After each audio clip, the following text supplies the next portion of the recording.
안녕하세요. 돈의 우상향 디벨로몽입니다. 저는 근로소득을 늘리기 전 여러분 자산과 월급 상황에 맞는 정확한 시스템과 마인드, 그리고 계획이 먼저 있어야 추가적인 소득을 늘릴 수 있는 구체적인 여러 방법들을 찾아낼 가능성이 높다고 생각합니다.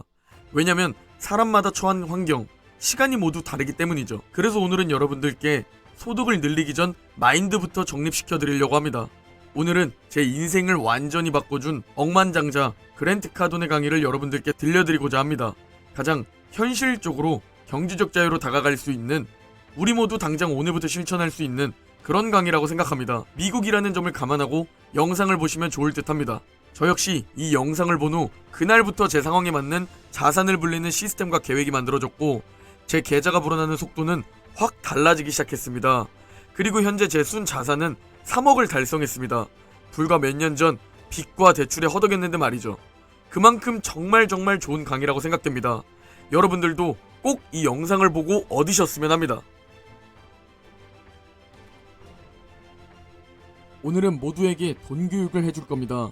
왜냐하면 제대로 된 교육이 없다면 어떻게 될진 뻔하기 때문이죠. 먼저 어떻게 해야 하는지 알려드리겠습니다. 여러분이 돈을 바라보는 방식을 바꿔야 합니다. 10억? 이건 우리가 원하는 자산이 아닙니다. 10억은 큰 액수가 아니라 우리를 멍청하게 만드는 액수입니다. 이걸 큰 돈이라 생각하는 마인드가 올바른 결정을 못하게 하고 게으르게 만듭니다. 10억만 있으면 인생 끝? 웃기지 마세요. 자, 계산을 해보겠습니다. 제가 34살 했던 계산입니다. 예를 들어 당신이 37살이고 10억을 가지고 있는데 더 이상 수입이 없다고 가정하면 그 10억이 언제까지 남아있을까요? 당신이 한 달에 400만원을 쓴다고 가정하면 25년 안에 10억은 바닥나게 됩니다. 한 달에 400만원을 가지고 어떤 인생을 살 수 있을 것 같나요? 그리고 그 400만원엔 다른 수입이 없기 때문에 병원비 등은 포함도 안 된 겁니다. 그렇게 매달 400만원씩 25년 이후엔 당신은 62살이 될 거고 동전 하나 안 남아있을 겁니다. 당신이 10억을 가진 백만장자여도 말입니다. 모두는 이렇게 말합니다. 대박, 10억? 백만장자. 가뿐해 완전? 절대 아닙니다. 가뿐은 무슨. 미래를 걱정해야 합니다. 왜냐면 수입이 없기 때문입니다. 인생 망하는 겁니다. 그러니까 매일 아침 출근할 때 진짜 올해는 8천만원 벌어야 해. 이번 달 800만원, 월 1000만원 벌어야지. 그게 먼저가 아니라 돈을 대하는 방법을 바꿔야 합니다. 게다가 여기에 인플레이션을 더하면 25년도 절대 보장이 안 된다는 겁니다. 그래서 제가 34살에 계산한 결과는 내 인생에 필요한 돈은 더 많아야 한다였습니다. 100억이 있다면 수입 없이 생활이 가능해집니다. 여러분이 원하는 그 인생 말이죠.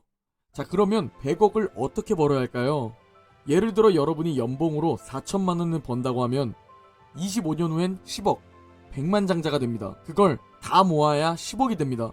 하지만 8천만원의 연봉으로 그 2배를 벌면 절반인 12.5년이 걸리게 됩니다. 마찬가지로 또 2배 연봉 1억 6천을 벌면 6년 안에 10억을 벌게 됩니다. 그러니까 일단 계산을 먼저 해야 합니다. 계산도 안 하면 목표에 제대로 가지 못합니다. 여러분과 배우자가 있다면 배우자와 목표를 먼저 세워야 합니다. 이 목표에 모든 집중을 쏟아야 합니다. 이 목표 금액 말이죠. 목표 금액에 집중해야 하는 이유는 명품 시계, 자동차, 휴양 이런 게 아닙니다. 바로 경제적 자유를 위한 겁니다. 부자들을 조사한 결과 그들의 목표는 물질적인 게 아니었습니다. 좋은 차, 요트, 여행 이딴 게 아니었습니다. 그들은 경제적 자유를 원했던 사람들이었습니다. 그들은 절대적으로 돈에 대한 걱정을 하지 않기 위해서 일했다는 겁니다. 돈이 아닌 내 자식을 걱정하고 싶고, 돈에 대한 걱정이 아닌 가족과 시간을 어떻게 보낼까에 대한 고민, 내 행복한 결혼 생활에 대한 생각, 그저 절대 걱정하고 싶지 않았던 것이 이 종이 쪼가리들, 돈 걱정을 하고 싶어 하지 않았습니다. 그리고 저도 땡전 한 푼 없이 시작했습니다. 모두와 마찬가지로 빈털털이었습니다. 그러니 일할 때 생각해야 할 것은 어떻게 원하는 만큼 얻을까? 이겁니다. 그리고 정말 집중한다면 할 수 있습니다. 자, 여러분이 첫 번째로 해야 할 것은 정확히 목표를 설정해야 하고 그 목표를 매일매일 확인하는 겁니다. 올바른 목표로 바꾸는 순간 모든 게 바뀌게 될 겁니다. 두 번째로 해야 할 것은 벌어들인 수입을 분산해야 합니다. 이게 정말 중요한 컨셉입니다. 장담컨대 이것만 제대로 해도 부자가 될 겁니다. 번 돈을 분산하는데 절대 낼 거 다 내고 남는 돈이 아니라 전체 번 돈의 40%의 금액을 매달 쌓아가는 겁니다. 번 돈의 40%를 모은다면 원하는 금액을 모을 수 있을 겁니다. 자, 그러면 어떻게 해야 40%를 모을까? 계산을 해보겠습니다. 꼭 잘 보시기 바랍니다. 한 달에 1,000만원 번다고 가정한다면 그 40%를 모아야 합니다. 미국의 세금은 40% 정도입니다. 즉 400만원 세금을 내야 합니다. 자, 그러면 40%인 400만원 세금으로 내면 또 다른 40%는 날 위해 모아야 합니다.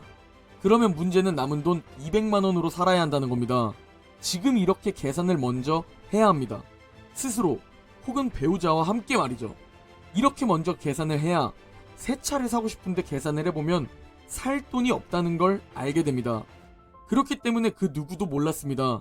제가 35살 때 10억이 있었는데도 말이죠. 왜냐면 10억 가지곤 달라질 게 없기 때문입니다. 제 통장에 10억이 있는데도 거지 같은 신발을 신었습니다. 4만원짜리 신발을 신었습니다. 그 누구도 제가 백만장자인지 몰랐습니다. 좋은 차도 없었습니다. 도요타 캠리를 타고 다녔습니다. 통장에 10억이 있었는데도 말이죠. 그리고 전 이렇게 똑같이 계산했습니다. 국세청에 세금을 냈고 항상 꼬박꼬박 400만원을 모았습니다. 그러자 문제는 한 달 생활이 200만원으로는 부족했습니다. 그렇게 살기에 인생이 너무 빡빡했습니다. 400만원을 저축이라고 하기보다는 잠시 쌓는다고 하는 게 맞는 듯 합니다. 저축이 아니라 미래를 위해 잠시 쌓아놓는 겁니다. 돈을 아껴야 하는 게 절대 아닙니다.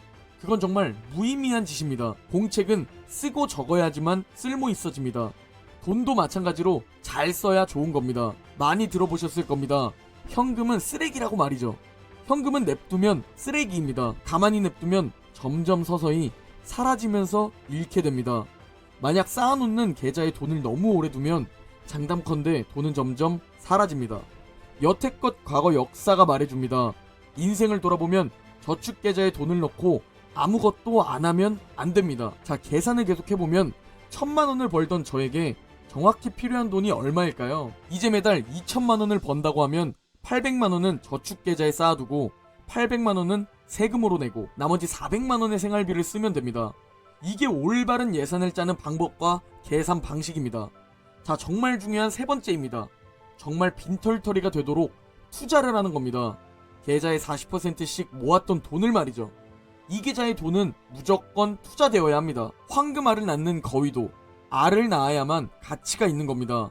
마찬가지로 돈도 돈을 만들어야 가치가 있는 겁니다. 자, 여기서 목표는 열심히 쌓아뒀던 그 돈들을 지속적으로 불려서 투자로 버는 또 다른 수익이 벌어들이는 근로소득과 똑같게 만드는 겁니다.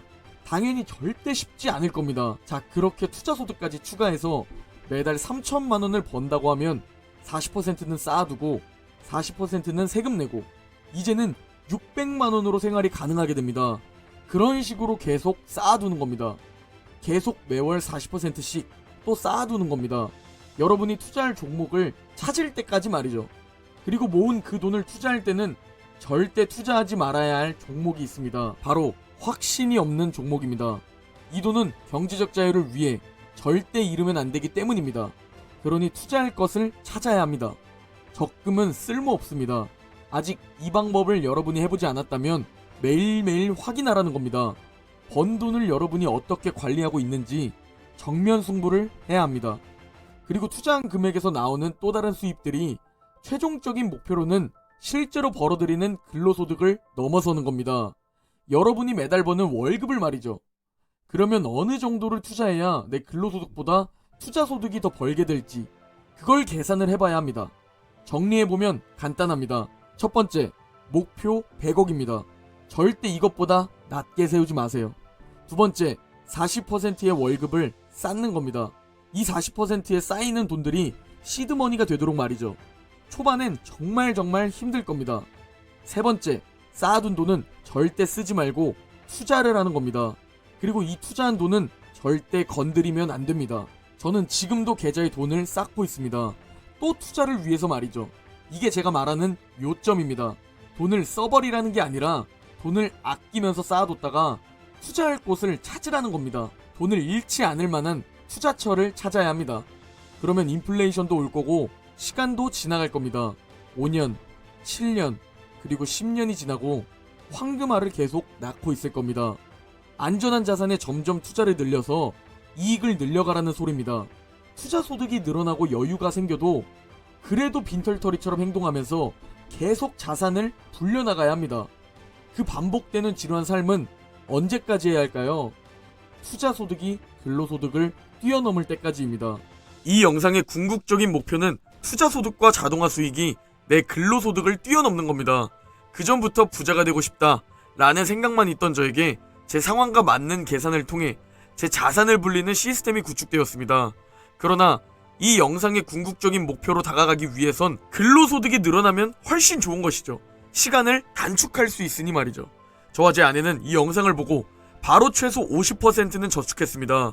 많이 저축할 땐 80%도 저축했죠. 우리는 코로나 거리두기로 인해 결혼식이 취소되며 6개월 밀렸었고 저와 제 아내의 자영업은 둘 다 직격탄을 맞았습니다. 우리가 벌어들이고 있던 월 수입의 반의 반토막까지 근로소득이 떨어진 상태까지도 되었었죠. 전 그때 하고 있던 프리랜서 부업의 수입을 늘려야겠다 생각했고 새벽 6시에 일어나 밤 1시에 집에 들어오던 날들도 있었습니다. 투자소득이 근로소득을 뛰어넘기 위해선, 즉 경제적 자유를 달성하기 위해선 투자금 역시 계속 늘려야 한다는 것을 알게 되었고 저와 아내의 자영업이 타격을 받을 때 프리랜서 부업을 통해 그때도 최소 50% 이상은 계속 미국 주식 계좌에 넣었습니다. 그리고 소득도 늘릴 수 있었죠. 그러면서 사람들은 점점 코로나에 익숙해졌고 조금씩 다시 원래 본업으로 되돌아갈 수 있었습니다. 현재 전 지금도 부업을 계속하고 있습니다. 이 부업은 유튜브가 아닙니다. 그리고 이 그랜트 카돈의 강의가 제 돈의 우상향이라는 시스템을 만들어 주었고 2천만원의 학자금 대출과 2억의 가족 빚이 있었던 제가, 그리고 저와 제 아내의 빚만 있던 자산에서 순자산 3억까지 늘어나게 되었습니다. 지금 주식시장이 떨어져 있기에 3억인 겁니다. 32살에 말이죠. 그 누구의 도움도 없이 저와 제 아내 둘이 함께 해냈으며 코로나가 최악이었을 땐 둘이 합쳐 월 200만원 벌었던 달도 있었습니다. 정말 평범한 제가 할 수 있다는 건 정말 여러분들도 할 수 있다는 겁니다. 여러분들도 첫 번째로 목표 금액을 크게 설정하시고 내가 200만원을 벌던 300만원을 벌던 그 이상을 벌던 두 번째 50% 이상 그 근로소득을 모아야 합니다. 200만원을 번다면 100만원은 모아야 하고 300만원을 번다면 150만원은 모아야 하고 500만원을 번다면 250만원은 모아야 하는 것이죠. 그리고 이 모은 돈을 웅덩이에서 줍줍할 기회가 왔을 때 사용하여 다른 곳에 쓰지 말고 투자를 해야 한다는 겁니다. 그리고 투자하고 나서 3년, 5년, 7년, 그리고 10년이 지날 것이고 이 돈들이 스스로 돈을 벌고 있는 돈을 버는 시스템이 구축될 겁니다. 저도 외제차도 사고 싶고 하고 싶은 것도 많습니다. 그러나 일단 투자소득이 근로소득을 뛰어넘을 때까지 경제적 자유 첫 번째 단계를 달성할 때까지 참고 생활하고 있습니다. 저와 웅죽 가족분들은 올해의 나보다 내년의 내가 더 건강하고 더 나은 삶을 살기를 바랍니다. 우상향 종목에 투자함과 동시에 근로소득을 증가시켰으면 하는 바람이고 제가 근로소득을 늘린 방법에 대해 여러분들께 다 알려드릴 겁니다. 다음 영상에서는 월급을 받았던 제가 어떤 방법을 통해 자영업으로 옮길 수 있었는지 그 방법을 공유드리려고 합니다. 여러분들의 돈의 우상향을 응원합니다. 그럼 다음 영상에서 뵙겠습니다.